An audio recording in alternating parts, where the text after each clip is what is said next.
ठंड में गरीब बाप की 5 बेटियों की विदाई। पूरी पूरी पूरी, गर्मा गर्म पूरी पूरी। जैसे ही आदमी पूरी से भरा परात लिए लाइन में आगे बढ़ता है, तभी ठंड से ठिठुरता गरीब शंकर अपनी पत्तल बढ़ाकर कहता है, अरे भाई, थोड़ी सब्जी और 2 पूरी डालना।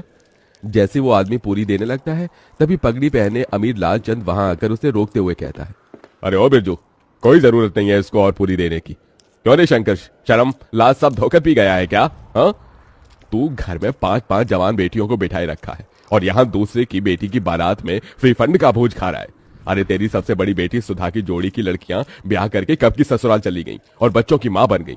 तू कब ब्याहेगा अपनी बेटियां? अगर उनको ब्याहना तेरे बस में नहीं था तो 5-5 बेटियों को पैदा ही क्यों किया? मेरे माथे की पगड़ी देख रहा है, बड़े भाग से यह मौका मिलता है एक बाप को बेटी के ब्याह में पगड़ी पहनने का, समझा? लालचंद जानबूझकर पूरे समाज के बीच एक और तो अपनी अमीरी का बखान, तो वहीं दूसरी तरफ शंकर की गरीबी की हंसी उड़ा रहा था, जिससे शंकर सबके बीच बहुत शर्मसार होता है और अपनी आंखें झुकाए वहां से घर लौट आता है, जहां एक टूटे फूटे माटी के घर में उसकी बूढ़ी पत्नी जानकी और 5 बेटी सुधा, गहना, कविता, चंदा, राधा उस ठंड में भी एक दिए और जूते के लेस बना रही थी। माँ, मेरा हाथ। तू ठीक तो है राधा? दिखा मुझे अपना हाथ। हे भगवान, तेरा तो हाथ जल गया। कहा था तुझे कि लेस का माल तू ना बना, तुझे दिए पर संभाल कर हाथ चलाना था। पहले ही अपने घर के दुख भरी परिस्थितियों को बाहर से ही देखकर शंकर अपनी आंखों से आंसू पोंछकर मुस्कुराते हुए अंदर आता है। अरे क्या कर रही हैं बाबा की 5 बेटियां? अरे बाबा, आप आ गए। हे भगवान, आप तो ठंड से कांप रहे हैं। मैं आपके लिए आग जला देती हूँ। कितनी बार कहा है आपको कि एक स्वेटर अपने लिए खरीद लीजिए, बाहर कितनी ठंड गिर रही है और आपका बुढ़ापे का भी शरीर है। तभी दुखमन से शंकर ने कहा, चिंता मत कर मेरी लाडो, तुम 5 को ब्याहने से पहले नहीं मरूंगा। जब तक तुम 5 की विदाई नहीं हो जाती, मेरे प्राणों को भी कहाँ मुक्ति मिलेगी। एक बार तुम 5 की विदाई कर दूं, फिर चाहे मेरी मिट्टी उठ जाए। ये सुनकर गरीब शंकर की 5 बेटियों की आंखों आंसुओं से भर जाती हैं। भगवान के लिए फिर कभी अपने मुंह से ऐसी बात मत निकालना बाबूजी। आपके सिवा माँ और हम 5 का इस दुनिया में है ही कौन? तभी जानकी खाना परोसती है और शंकर अपने हाथों से अपनी 5 बेटियों को खिलाता है। शंकर के पास धन दौलत नहीं थी, मगर वो दिलदार आदमी था। शंकर को हमेशा अपनी 5 बेटियों की शादी और उनकी विदाई की ही चिंता लगी रहती, क्योंकि कोई भी उसे रिश्ता नहीं जोड़ना चाहता था और कई दफा रिश्ते वाले देखने भी आते तो उसका गरीब घर द्वार देखकर चौखट से ही लौट जाते। ऐसे ही दिन बीतते हैं और शंकर का दूर का रिश्तेदार उसे एक रिश्ता बताता है। जानकी, कल सुधा चंदा को लड़के वाले देखने आ रहे हैं, उन्हें तैयार कर देना। मेरे एक मित्र हैं, उन्होंने ही ये रिश्ता बताया है। ईश्वर करे कि बात बन जाए तो इन दोनों के हाथ जल्दी पीले कर दूंगा। धीरे धीरे करके ही तो अपनी बेटियों का भार उतार पाऊंगा। अगले दिन रमा देवी शंकर की बेटियों को देखने आती है। आइए आइए बहन जी, आपका ही इंतजार था, यहाँ बैठिए। अरे जानकी बिटिया, उसको ले आना। सुधा और चंदा एक बड़ी ही पुरानी सी बनारसी साड़ी में सादगी के साथ आती है और चाय नाश्ता परोसती है। तभी रमा देवी कहती है, देखो भाई साहब, बेटियां तो मुझे आपकी दोनों ही पसंद है, मगर दहेज भी लगेगा। मेरा एक बेटा बैंक में भले ही चपरासी है मगर सरकारी है, और दूसरा बेटा सरकारी नौकरी की तैयारी कर रहा है। दोनों का ज्यादा नहीं तो 10 लाख दे दीजिए। दहेज की बड़ी रकम सुनकर गरीब शंकर चिंता में आ जाता है। माफ कीजिएगा बहन जी, मैं इतना तो नहीं दे पाऊंगा। एक बेटी होती तो जोड़ जाड़ कर कहीं से भी पैसे भी दे देता, मगर मेरी 2 बेटियों के बाद 3 बेटी और हैं ब्याहने को। मगर ये इस गरीब पिता की जुबान है, मुझसे जितना बन पड़ेगा मैं दूंगा। मैं दोनों के लिए 5 लाख तक दहेज दे दूंगा और फिर बारात का खर्चा भी तो देखना है। रमा रिश्ता पक्का कर देती है। उसके जाने के बाद चिंता से भरी जानकी ने कहा, अजी 5 लाख रुपए कहाँ से लाकर देंगे? आप कुछ सोचा है? अरे खेत बेच दूंगा जानकी, 4-5 लाख रुपए तो मिल जाएंगे।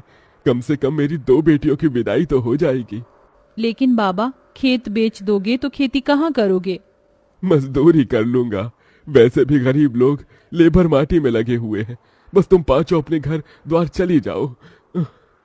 बेटी की विदाई के लिए मजबूर होकर शंकर अपना खेत बेच देता है, जिसके बदले उसे केवल 2 लाख ही मिलते हैं।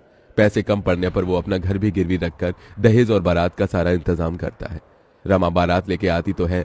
सभी बाराती ठंड के गर्म कोट जैकेट स्वेटर पहने आते हैं, तो वहीं गरीब शंकर धोती और पतले पुराने से कुर्ते जो कि जगह जगह से फटा होता है उसमें ठिठुरता हुआ हाथ जोड़े बारातियों का स्वागत करता है। मगर एकदम से रमा की शर्त पलट जाती है।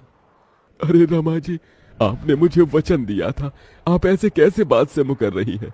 देखो भाई, 10 लाख रुपए से दहेज का एक पैसा कम नहीं लगेगा। अगर तुम दे सकते हो तो कहो, नहीं तो बारात वापस लेकर जाते हैं।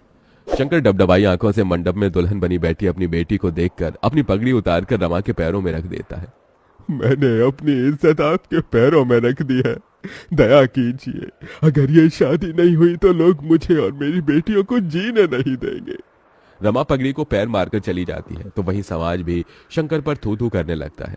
तो वहीं कुछ दिन बाद कर्जदार भी उसका घर तक छीन लेते हैं और अब शंकर अपनी पत्नी और 5 बेटियों के साथ ठंड में सड़कों पर भटकने लगता है और सब एक कचरेदान के पास आकर पाइपलाइन में रहने लगते हैं। अगले दिन शंकर ठंड में भी काम ढूंढने निकल पड़ता है। बाबूजी, आप कहाँ जा रहे हैं? काम ढूंढने जा रहा हूँ। मगर बाबा, बाहर इतनी ठंड गिर रही है। अगर ठंड देखूंगा तो जीवन भर भी इस गरीबी में तुम 5 की विदाई नहीं कर सकूंगा। पिताजी, अब हम 5 भी आपके साथ मेहनत करेंगे। जब इस भयंकर ठंड में बूढ़ी होकर आप काम करेंगे तो हम जवान होकर क्यों नहीं? थोड़ी दूर जाने के बाद शंकर को सड़क बनाने में काम मिलता है, जहां मजदूरों की जरूरत होती है। अब शंकर और उसकी बेटी कड़कड़ाती ठंड में मेहनत करने लगती है। तभी एक दिन ठंड से सड़क पर बहुत कुहासा छाया होता है, जिससे एक महंगी गाड़ी आगे आकर खंबे से टकरा जाती है। 5 बहनें आकर गाड़ी में से एक औरत को निकालती हैं। दीदी, इन माजी के सर से तो खून बह रहा है, इन्हें पट्टी बांधनी होगी। चंदा, चल इन्हें घर ले चलते हैं।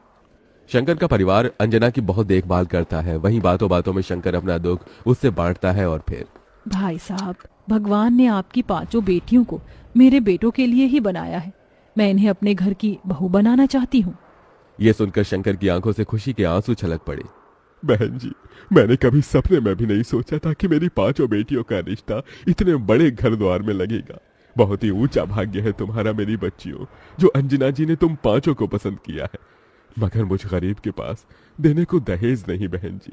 मेरी 5 बेटियां ही मेरे जीवन भर की पूंजी है। भाई साहब, आप बस अपनी बेटियों को एक जोड़े में विदा कर दीजिए, मुझे और कुछ नहीं चाहिए।